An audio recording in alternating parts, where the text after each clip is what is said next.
You're listening to Beyond Wellness Radio, bringing you the cutting edge in health, biohacking, and sports performance. Stay up to date and listen anywhere and anytime on your computer, tablet, or smartphone by subscribing on iTunes. Catch your host, Dr. Justin Marchegiani, as he answers your burning health questions as well as interviews from world-renowned guest experts. For more Beyond Wellness Radio, go to beyondwellnessradio.com. Hey there, it's Dr. Justin Marchegiani. Welcome to Beyond Wellness Radio. Feel free and head over to beyondwellnessradio.com where you can access our full podcast transcriptions. While you're there, you can also sign up for our thyroid and female hormone video series. This series goes into the root cause of why your hormones are out of balance. While you're there, you can also schedule a functional medicine consult with Dr. Justin, myself, where we'll dig deeper into the root cause of your health challenges. Feel free and think of sharing this podcast with at least one person. This podcast grows by people sharing it. Sharing is caring. If you can think of one person that can benefit from this information, please feel free and share it. If you're enjoying the podcast, click below the video or podcast where you'll see the iTunes review button and leave us a review on iTunes. You can also sign up for the newsletter at beyondwellnessradio.com where you can get updates before anyone else. Thank you so much and enjoy the show. Hey there, it's Dr. Justin Marchegiani here with Beyond Wellness Radio, and we got Beverly Meyer. I say it right, Bev? Yes, that's right. Great, awesome. And Bev's website is ondietinhealth.com. And Beverly, we're really happy to have you on the show today. Thanks for having me on, Justin. All right, great. Well, I'm on your site right now, and I know you've put a lot of information out there on vitamin K and GABA, and I kind of wanted to get a take of where you wanted to start. Well, let's talk about GABA because it's a neurotransmitter that most people, including your regular physicians, have never heard about. And yet it's been a life-changing discovery for me when I found out 10 or 15 years ago that I basically had a life-threatening deficiency in the neurotransmitter GABA. So let me give you a really short course in neurotransmitters, and I write about this a lot on the blog, but basically there are four main neurotransmitters, two that are excitatory. I call them the go-go's, dopamine and acetylcholine. They help us work and focus and move and think and burn and go. Yeah.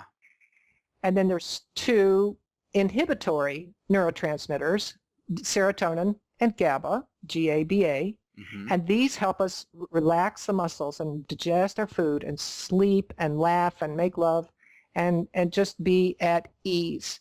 And it's like the four tires on your car. You need the four neurotransmitters really, really well balanced, or your brain, the electricity in your brain does not fire properly. Got it. It's really cool because serotonin and GABA, everybody's heard of serotonin, and you may not know what it is or what it does, except you've associated it with the word depression, but it does so much more than that. And GABA also has many, even dozens of functions in the body, as does serotonin, but they're like brakes in your car. And if all you do is give it the gas, give it the go, go, go, go, which is kind of how we are living today in modern life.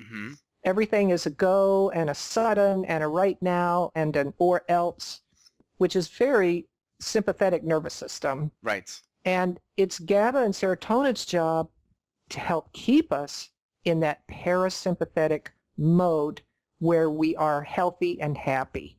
Okay, got it. And that parasympathetic is the healing, relaxation, digestion, where the sympathetic is the go, go, go, stress, stress, stress, breakdown, breakdown.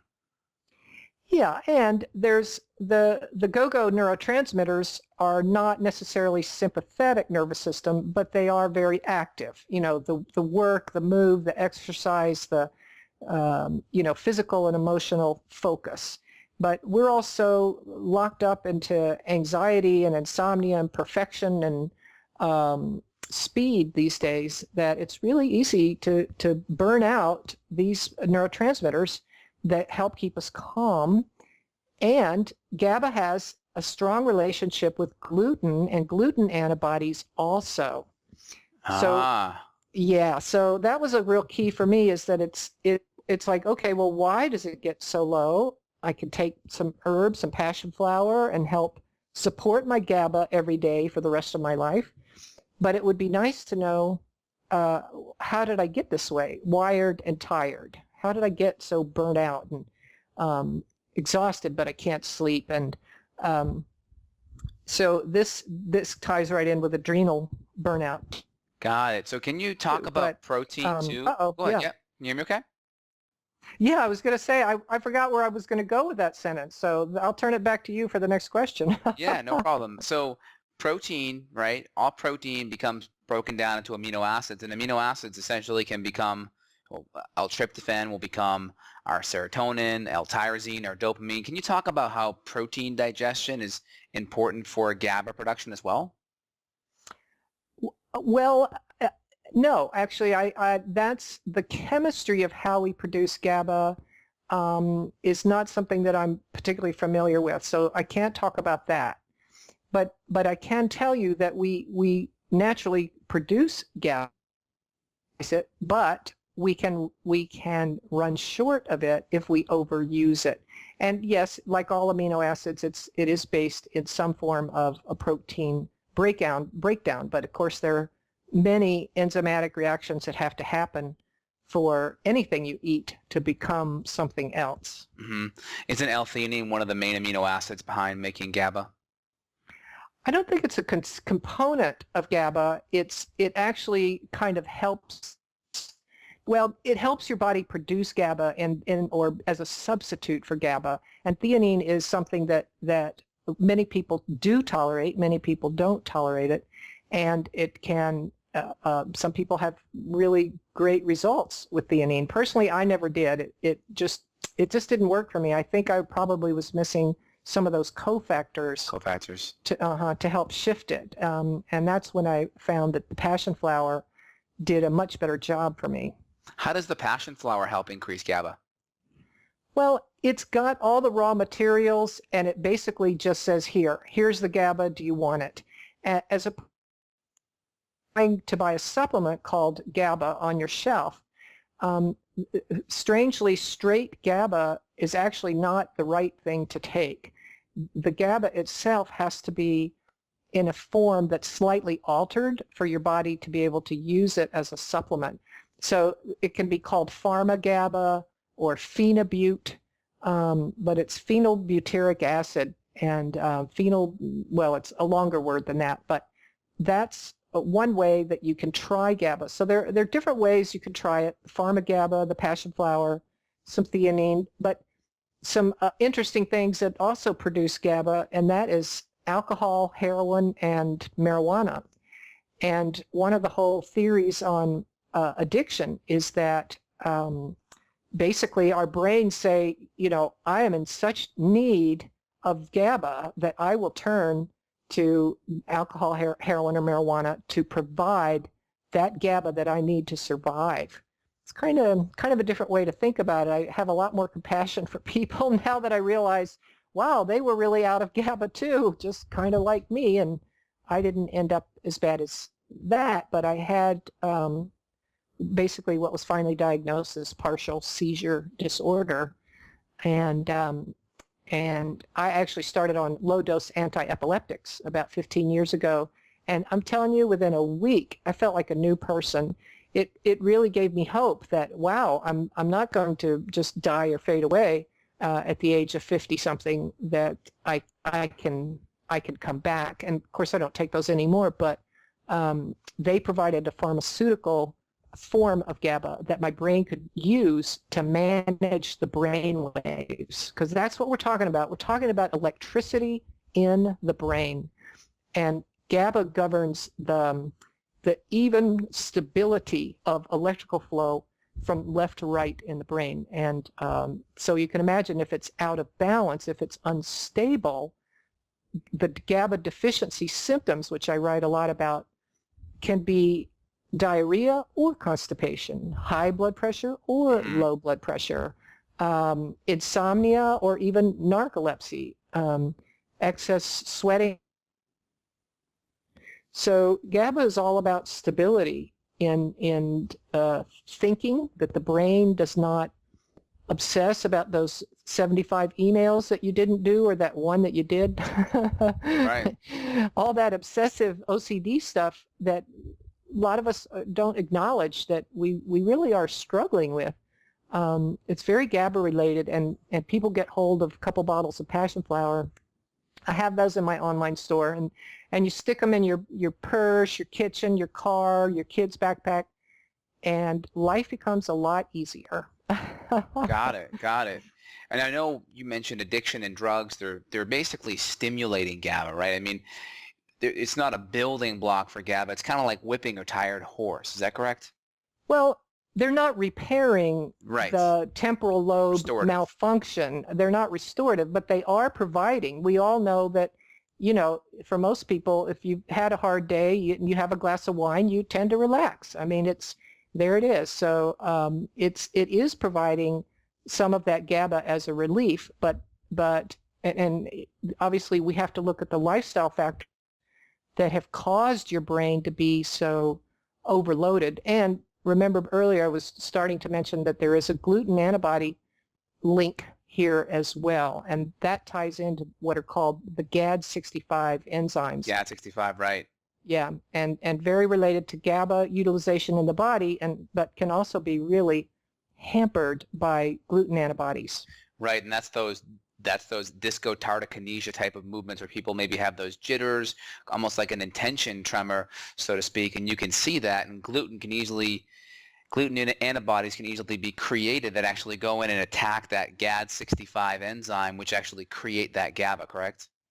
Right, and remember, when you talk about any kind of a tremor, what you're talking about is exactly that unstable firing that I was talking about. It's kind of like part of the brain is firing,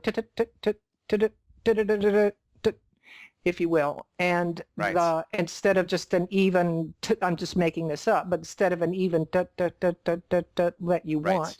And so yes, active tremors are Tourette's, ataxia, stumbling. These can be very strong clues for severe GABA deficiency.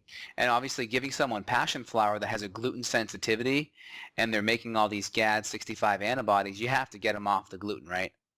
Absolutely. That's my motto on my website and my podcast is food first, that we're not running lab tests. We're not doing anything. I'm taking your history, but until we get your diet really, really clean and get everything we can think of that might have some antibody and blood sugar impact on your body, till we get that stuff out and get the nutrient-dense, rich foods and fats in there, then we start over and completely take the history from scratch, because you're a completely different person.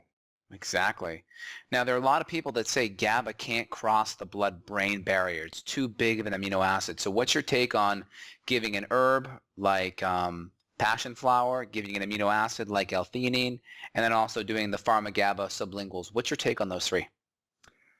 Well, that's the reason why you don't use a product that's just called straight GABA. And this is a little odd, but straight GABA can cross the blood-brain barrier, but that's one reason why you don't want to use it. I know that sounds backwards, but this is why you want the phenylbutyrate form of it, that it actually has a different pathway. So if someone takes straight cheap GABA, just GABA on the label, and feels calmer and much more relaxed, that's actually diagnostic of what we call leaky brain syndrome, just like there's leaky gut. Right, yeah. Leaky brain, leaky lung, leaky gut, the three big places that we leak. So GABA is not supposed to be able to cross the blood-brain barrier, but the altered form can. And this is also where the herb seems to do just a stellar job, is that it enables that package to be delivered. And it doesn't have to be sublingual. It can be a pill. Sublingual's fine too for the phenylbutyrated form.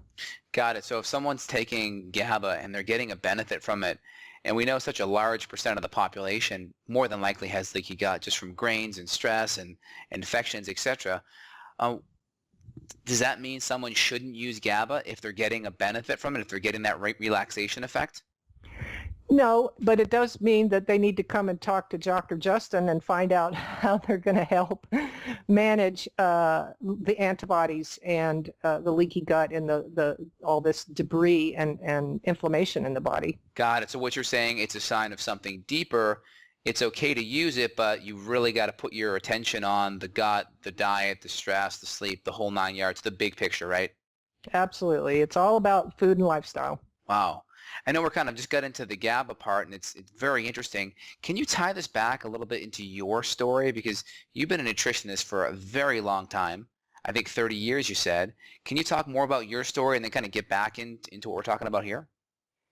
Yes, I'm in my 60s, and I saw my first natural health practitioner in 1972 when even the word natural health practitioner was a very odd thing to say. People had no idea what you were talking about.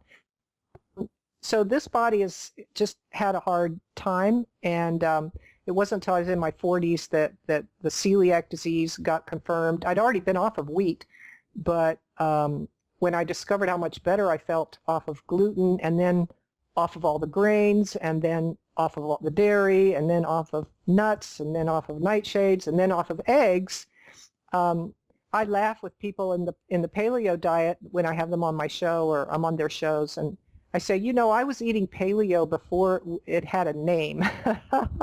So I just figured this stuff out for myself because I've been really so sick most all of my life, and I've also had a history of extremely poor adrenal function.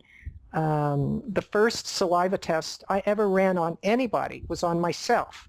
And when I got it back, there was just a little flat straight line and a number 1 straight across the bottom of the page. Wow. And I called the lab and I said, there's something wrong with the report. There's no cortisol here. And I didn't tell them it was me. And they said, wow, you know, you need to call this patient. They need to be in the hospital immediately. I said, well, you're talking to her. And I have 2 patients after this. So, you know, that was a big wake-up call for me. I had severe Epstein-Barr virus at the time. I'd had a really bad concussion. I was going into menopause. You know, you just, wow, really, really bad time. And I never did get on steroids, which is what they told me, but I did understand that it was time to really seriously get help, or I was not going to make it.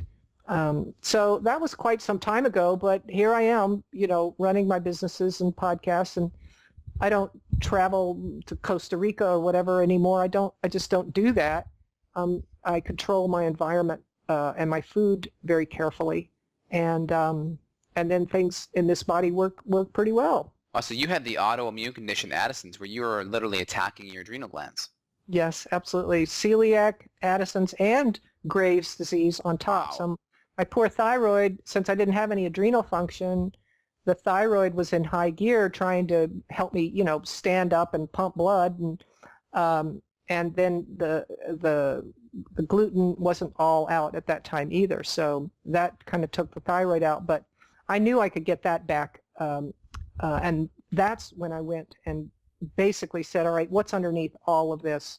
And that's when I found out about the electrical malfunction in my brain and the temporal lobe dysfunction, where the GABA is working. So the first thing you did was to kind of help balance that brain chemistry for you. Was it the passion flower, or were you doing the sublingual GABA? No, the first thing I did was get on low-dose anti-epileptics. Okay. That's because, you know, when I had an amazing neurologist, of which there is no one like him. He's a crazy man, but he totally saved my life. Wow. But he, you know, he does very elaborate testing and brain scans, stuff nobody else does. And he said, you know, you have no GABA function. You're at 15% of normal. And, you know, that you're probably having low-grade seizures and probably have had them for a long time. And I burst into tears, and it was, you know, he's like, oh, don't be upset. I'm like, I'm not upset. I'm so happy. You know, when somebody finds an answer, you know, that that gives you a whole new sense. And he said, well, I know your background. You do naturopathic counseling and herbs and supplements and foods. Would you be willing to take a prescription drug? And I burst into tears again, and I said, you had me at the word seizures. Wow. So I took very low dose drugs, and with a lot of muscle testing to confirm which drug would work best for me and what dose. And this man was brave enough that he honored that. He said, you tell me which of these you handle the best and what dose is right for you. And so how did you transition off the pharmaceuticals onto the more natural herbal approach? Basically, at that point, I just stopped working and basically stayed home in a beautiful environment that I have here with the nature and animals. I have 2 horses, and just basically kind of withdrew to the cave, went to ground to just eat and rest and not have obligations, because it's this constant pressure on us now for performance, obligation, and speed that I think is really killing us. And so I'm kind of on a mission to help people. Look, let's get this diet right, but then the next thing we got to do is, we got to take a serious look at your life and your belief structure. All this leftover stuff from your parents multiplied by 100, by everything, your peers and on TV and stuff. And learn how to take control of your own life and say, you know what, that doesn't work for me, and I'm not going to do that.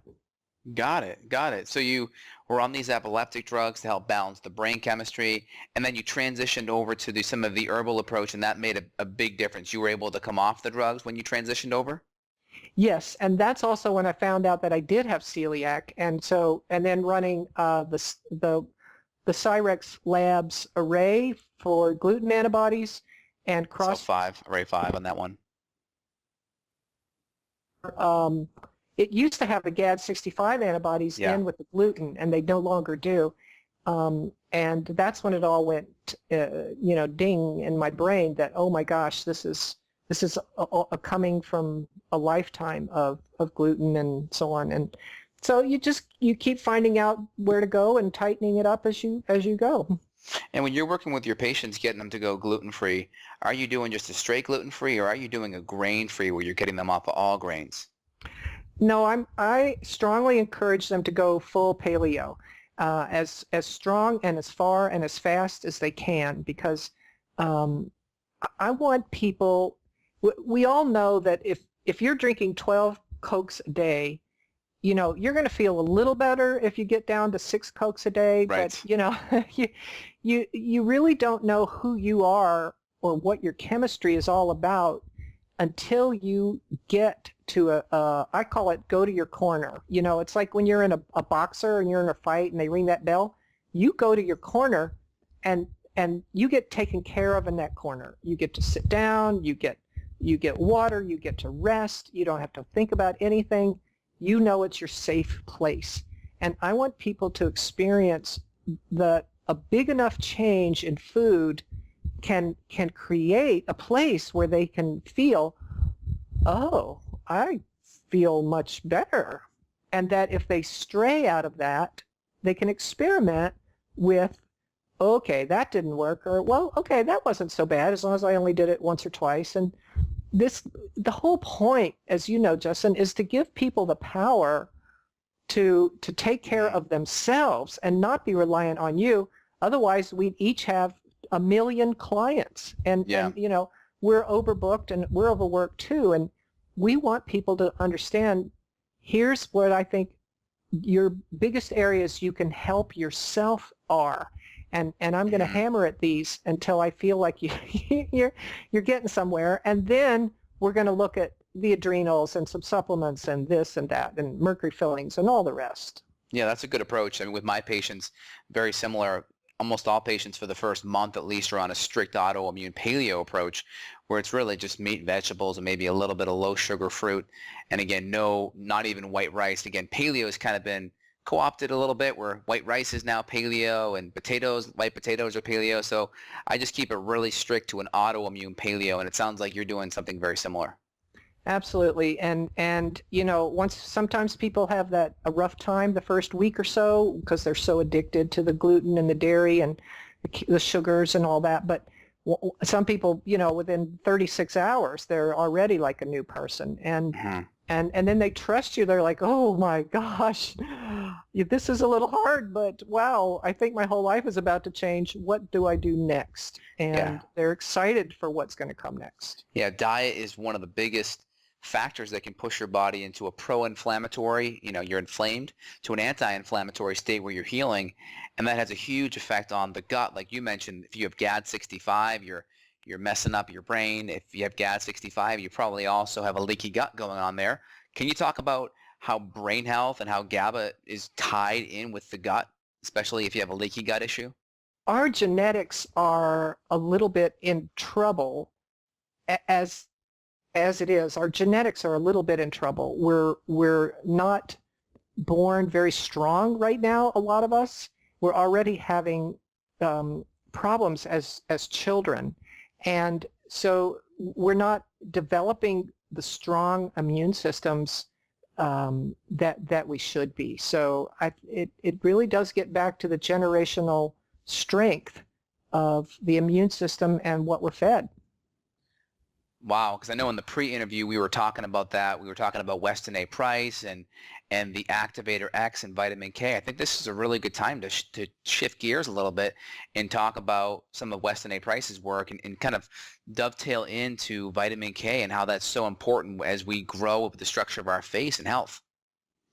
Well, yes, and the first thing I want to say about Weston Price is that the man was incredibly brilliant. His work is incredibly brilliant, and to me, it's a shame that a lot of people have taken his work and used it as an excuse to eat nonstop, wheat and rice and oats and bread as long. Oh, but I soaked it first before I ate it. So I just have to throw that in there that no matter how many great things I say about Weston Price, it's what some of us have done with his work that I just want to caution people about. But Weston Price was like the original jungle man. He was already well up in age in the 1930s, 1940s as a dentist, and his patients' teeth were falling apart. Each generation would come in and like their faces were getting narrow, their palates were more V-shaped instead of a big wide U shape. The teeth were crowded. They were having health problems. The narrow chins, receding chins, and he was determined that this had something to do with nutrition and that he wanted to find out what. So he went all over the world with his wife back in times when, you had to take 17 trains and 3 camels to get anywhere. Absolutely. And then lived with isolated peoples from the Outer Hebrides in Scotland and up in, the Inuit, the Eskimo, the African tribes, whatever. And he spent years with people cataloging what they ate and what they used. Oh, that particular oyster or mussel they used. And when do you use that? Oh, you use that as soon as a woman knows she's pregnant. That's really interesting.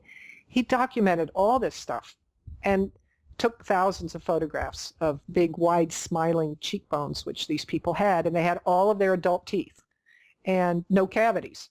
And when he put all his research together, what it all boiled down to, this is so interesting, his book, Nutrition and Physical Degeneration, is a really interesting book. It's not a hideous, boring textbook. It's actually really pretty interesting. But anyway, he put all this research together and said, here's the bottom line. No matter where you are, no matter what you eat, all these people I spoke with had 10 times the amount of vitamin A, X factor, that he said these are fat-soluble vitamins, and they have 10 times the amount we have in the United States in the 1930s and 40s. And golly, we were still eating organic and fresh ground nuts and seeds then. Exactly. So there was no conventional food back then.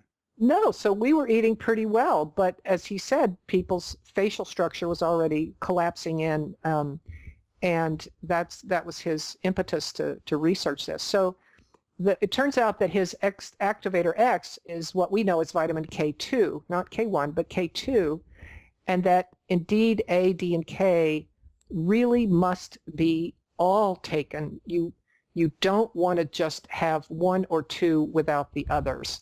And that's why cod liver oil has vitamin A and vitamin D, but it has no vitamin K. So you must take supplemental K2 if you're going to take any kind of vitamin D, and that includes the cod liver oil. And what if you have enough grass-fed butter in your diet?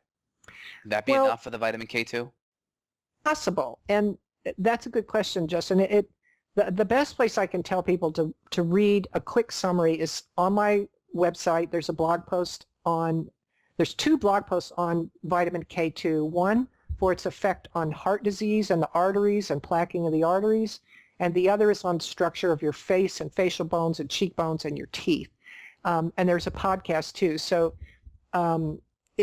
people can really get deeply into this. And what was your question? Yeah, so we were just talking about because the big sources of vitamin K2, from what I understand, are grass-fed butter, also egg yolks as well. So if someone's consuming good, healthy egg yolks and good, healthy grass-fed butter, can they get enough vitamin K in that from a food-based source? Possibly. And pastured egg yolks contain some vitamin K. Pastured spring grass-fed organic butter has some vitamin K, but not a lot. It's you'd have to eat like 10 pounds of butter a week or something. I forget the statistic. It's on my blog post. But the combination of true fermented foods, pastured egg yolks, pastured butter, and then, of course, the more pastured animal fats and organs we eat, we can accumulate and maintain some vitamin K. But really, at this point in my life, the only supplements I take are vitamin D and vitamin K2. And in the summer, I don't really take much D because I'm out with the horses. So the other richest source of vitamin K, it's emu oil. But a particular emu oil, it's in my store. You may want to put it in yours too. And it's a heritage species of emu. It's not the emu oil people use for cosmetics and massage lotions, but these are from male emus, and they have this fat storage like a backstrap down their backs, and the males, emus, sit on the eggs for 6 weeks and live on this vitamin K fat storage and the other nutrients that are there. They live on that. They never leave the nest. And omega-369, anti-inflammatory, nutrient-dense food, and you can get it in a capsule. It's called Walkabout Emu Oil. It's pretty amazing stuff. Wow, very cool. So you're kind of taking us down the story of Weston A. Price and all the different cultures he discovered, and I think he even came to the conclusion that the healthiest cultures were the ones that were eating animal products. And also to note, I think Price actually went into this as a vegetarian, or thinking that the vegetarian diets were going to be the healthiest, but I think that he found the opposite. Is that correct?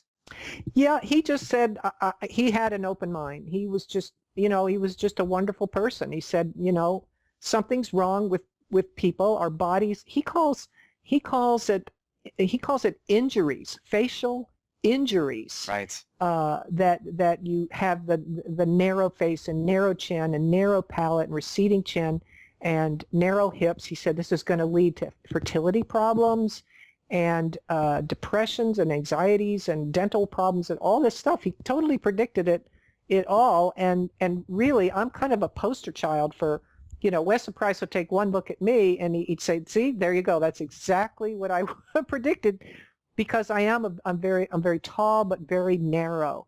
And my whole body is that way, but my palate is too. And that seems to be my latest breakthrough in the last couple years, is discovering that I can reshape my palate even at my age.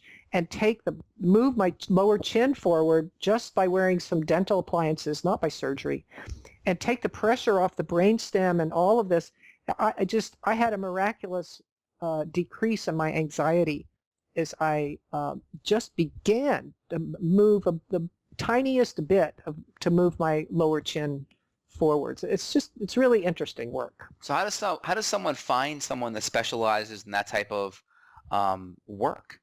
Yeah, good question. There's some information about that on my website, but if you do some search, there's a whole new types of dentists now, just like in naturopathic doctors and so on. There's new types of dentists now. There's a field they call sleep dentistry, and the sleep dentists can go one of two ways. They may go into the CPAP to we're going to fix your sleep problems, but you're going to have to wear this CPAP and have surgery on your airway, etc.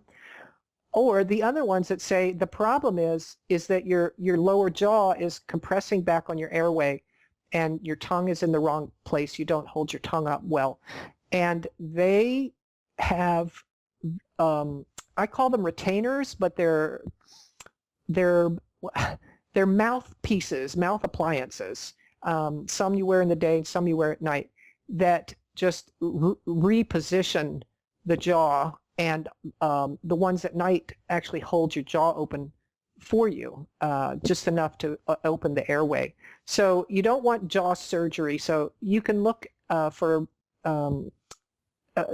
the more enlightened you can Google sleep dentistry in your area. The name of one of the dental appliances is called the Mora, M-O-R-A, M-O-R-A. And there's another one called ALF, A-L-F. And there are now also pediatric orthodontists that are getting into this big time, because they're seeing these young patients coming in, 3, 4, 5 years old already with these narrow pointed chins, and they know they got a lifetime of dental problems ahead of them. So they start the youngsters on kind of like an athlete puts in his mouth before he goes to play football, but Right. They're not, so hideous, but they're little soft, pliable shapers that they teach the children to wear when they sleep, so that they, while their jaws are really malleable, can reshape that palate. And then I, of course, have to throw in there, it's like, yes, and don't forget to give them a little emu oil, too, for that vitamin K. That's great. When I was growing up, I was a big, I sucked my thumb a lot. I was a big thumb sucker. So I created that V-shape arch, and I had to wear an appliance for years to kind of bring my arch back. And I know nutritionally, I wasn't in the best shape when I was younger. So again, good nutrition is really important. How do they know what the shape of the mouth should be? Are they just kind of using kind of measurements and basing it upon, where the bite should fall or where the jaw alignment should go? How do they figure out what's normal for you? Well, the first question is, what's normal for a human? Right. And that's where you go back to Weston Price, who, like I say, took thousands of photographs of people's faces and teeth.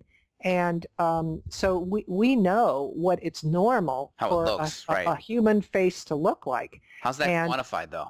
I'm not quite sure about your question. Are there certain measurements they're looking at to figure out exactly, hey, your front, I'm not familiar with the dental terminology, but your incisors are this much off by your canines or this or that to objectify it?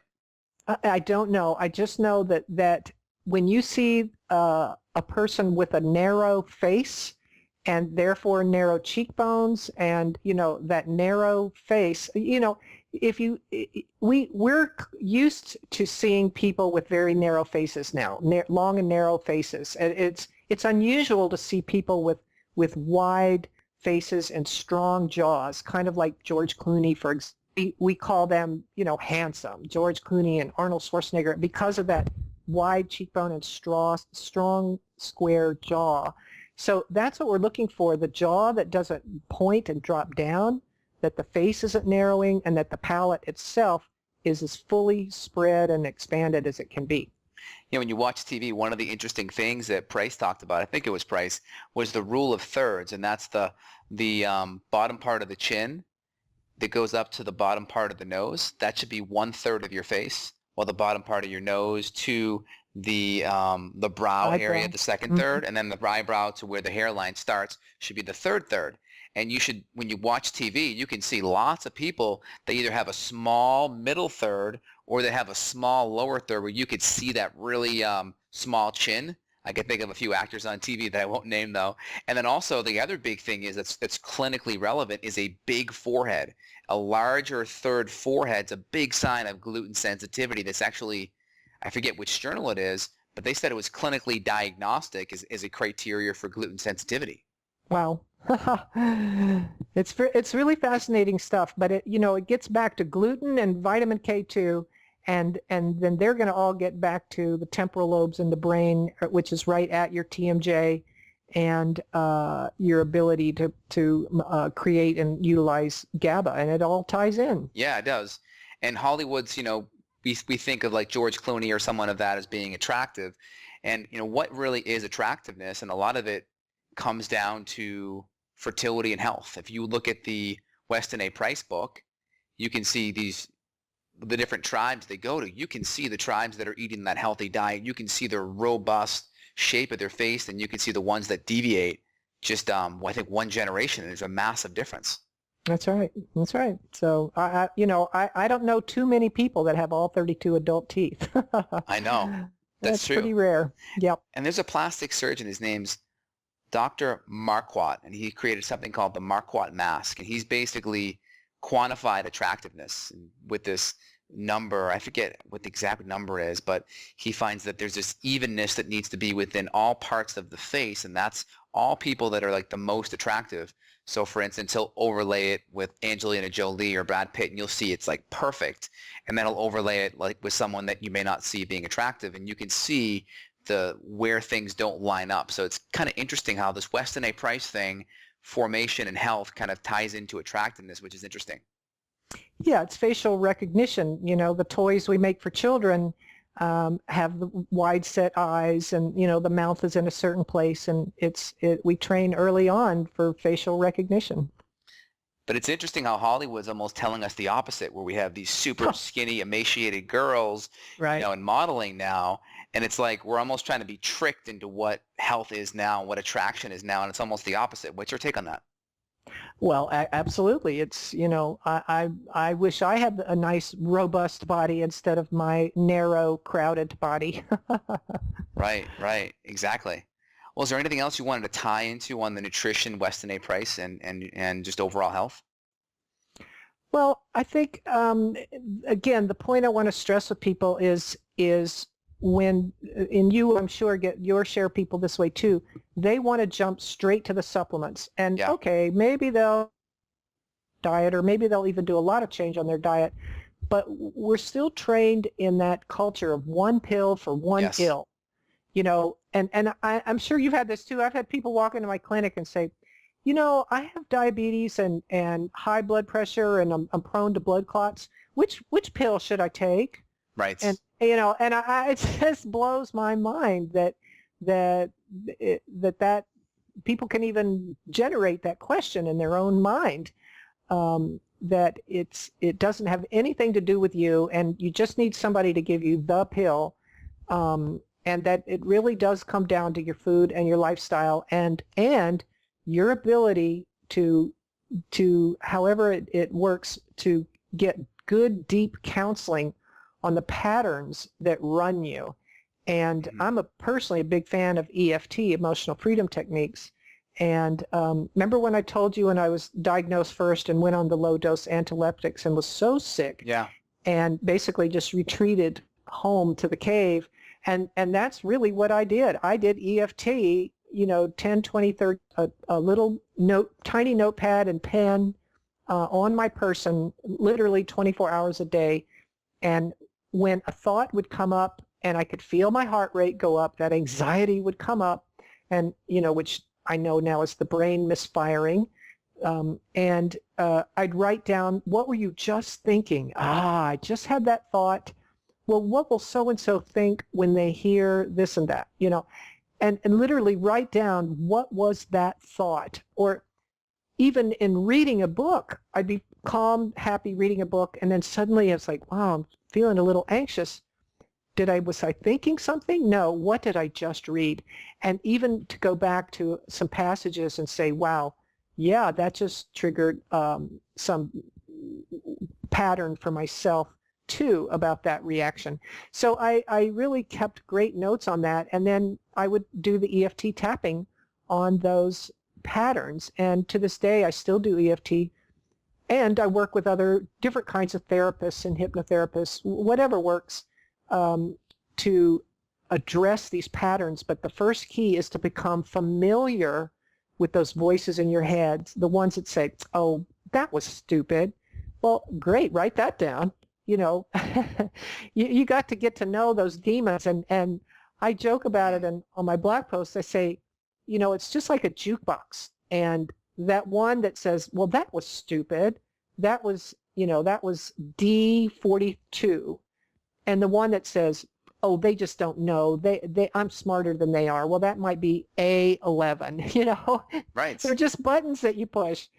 And, you know, get to know them. And if it pops up, you can laugh at it, go, oh my gosh, it's A11 again. And, you know, I've heard you before, I know who you are. Right. And it's that ability to just take on and acknowledge, yep, there's that thought and there's that pattern. And I'm a huge fan of EFT. I've been using it for a couple of years. I recommend my patients use it, or I refer out to different practitioners. And just for everyone listening, it stands for Emotional Freedom Technique. It was a technique derived from Dr. Diamond in the 80s, and I think Gary Craig then took it and turned it from temporal tapping or tapping solution to EFT. And it's a great technique to neutralize negative emotions that are trapped in our nervous system, so to speak. Can you talk more about how you use it with your patients? Are you trying to find out what that negative thought is that you labeled A2 on the jukebox? And do you just talk about that emotion as you go through the various tapping points? I don't take that responsibility of teaching and working with EFT with my clients. Okay. Sometimes I will, and we will. I say, look, let's get away from this table. Let's go sit over here and let's talk about this great technique. Because I have found it so useful for anxiety, but it's also terrifically useful for pain and other physical symptoms. And, you know, for example, if you notice a pain in your right elbow and it's not usually there, or even if it is usually there, and you kind of focus it, make a distinction about that pain, is it stabbing? Is it throbbing? Is it burning? Is it itching? Whatever. And you make up a phrase to use, even though I have this stabbing pain in my right elbow, I love and accept myself deeply and completely. And that's kind of your little setup, and off you go from there. Right. And as you tap through the points, and this is so easy for your listeners, you can learn this in, you know, 10 minutes. The 7, 8, 9 tapping points. It's ridiculously easy to learn. And but as you're tapping on things, sometimes the thing behind it will start to peek out.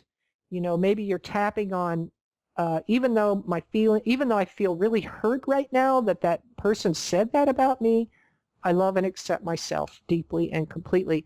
And as you're tapping on it, your emotions may shift from anger to sorrow, to guilt, to revenge. And each of those just lets you keep following that trail of that emotion and how it lives in you. And to even, like I said, it paints a picture of that feeling, that phrase, that emotion that you can recognize again when you see it. Got it. Yeah, I do the same thing. I refer out to various YouTube videos or even online Skype practitioners that will work through some of my patients that have deeper stuff. I think it's definitely a great way to neutralize it, because it's all subconscious. How do you get to the subconscious mind outside of that, or maybe hypnosis? Yeah, well, you pay attention and you do learn as you go. But you know, I can do EFT easily in the car at the stop sign. You know, I'm rushing, I'm late, and I'm going to tap, you know, on the fact that, why do I do this? Why do I make myself late? And then I rush.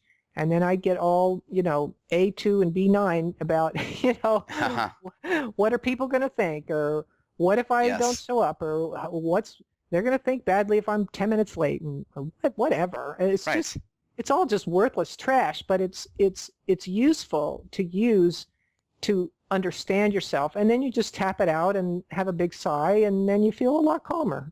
That's good. I love that. Very good. Well, is there anything else that you want to touch upon that you find really important for the listeners to know? Well, I'm going to give a little plug for my DVD here, The Diet for Human Beings, because it's the only DVD that's going to help teach people how to eat a paleo diet and why. It's simple to watch. It's easy to understand.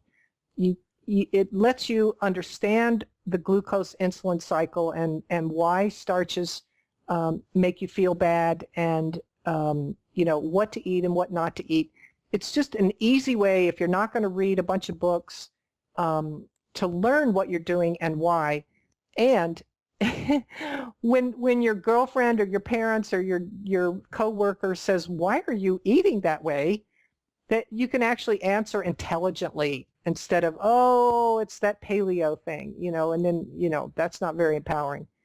So it's an easy way for people to learn and then pass it on to their spouse or their daughter.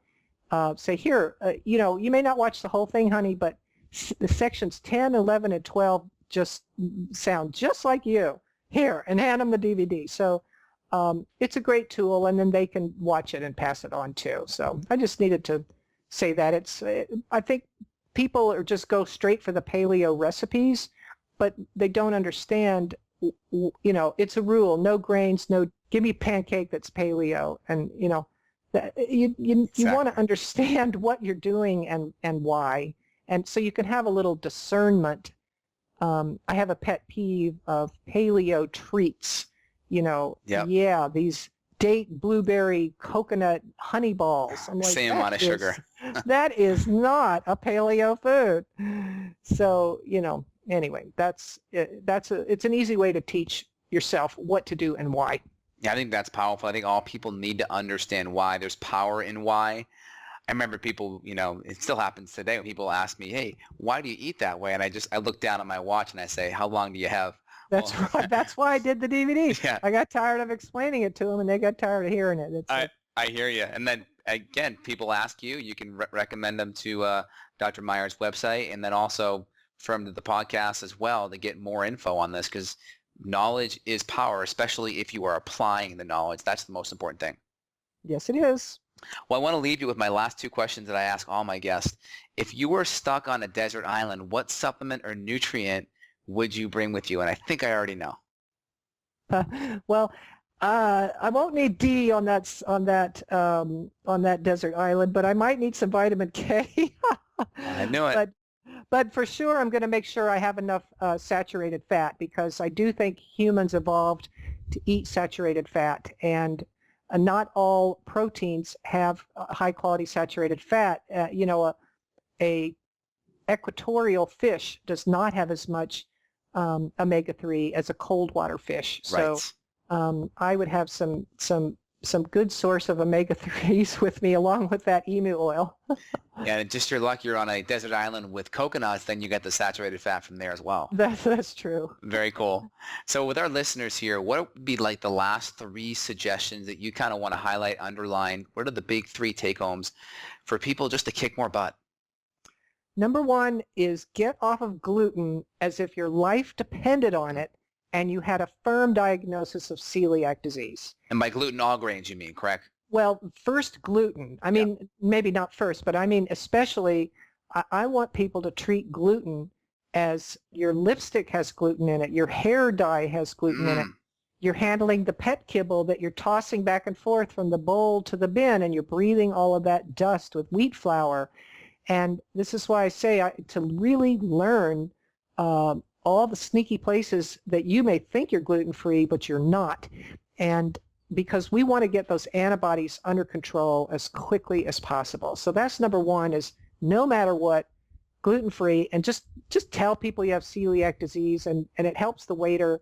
He doesn't have to listen to your story. He knows what to do. Exactly. Just say you have an allergy, you're celiac. That's it.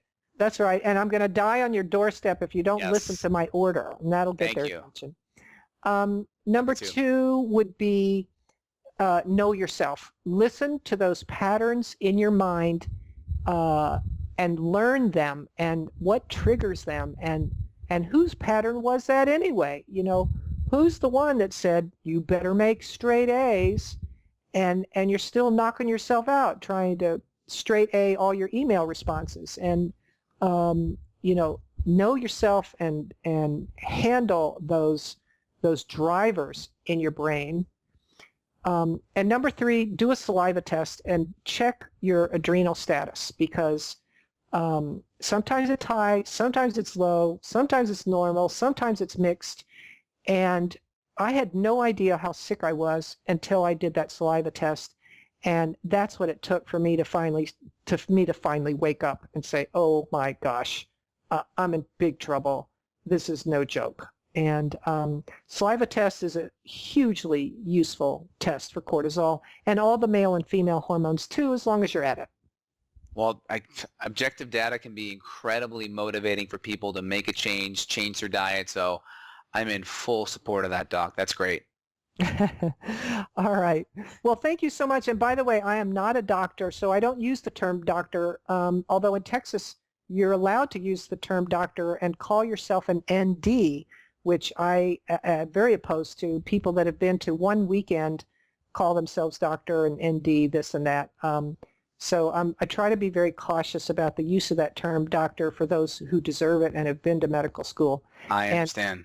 Yeah, and for all people listening to this, you should really question your practitioners.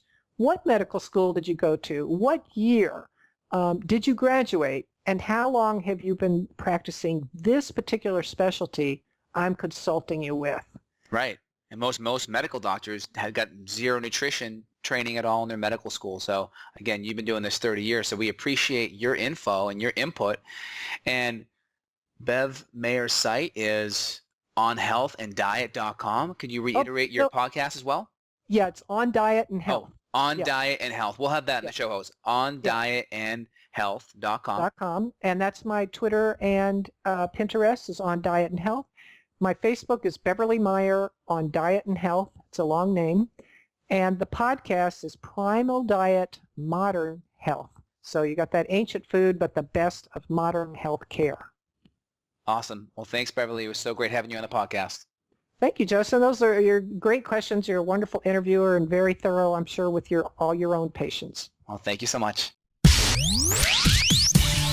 Got a question for Dr. J? Go to BeyondWellnessRadio.com and click the questions button. Then tune in to hear the answer. Also, if you like the show, click below to review us on iTunes. For more Beyond Wellness Radio, go to BeyondWellnessRadio.com.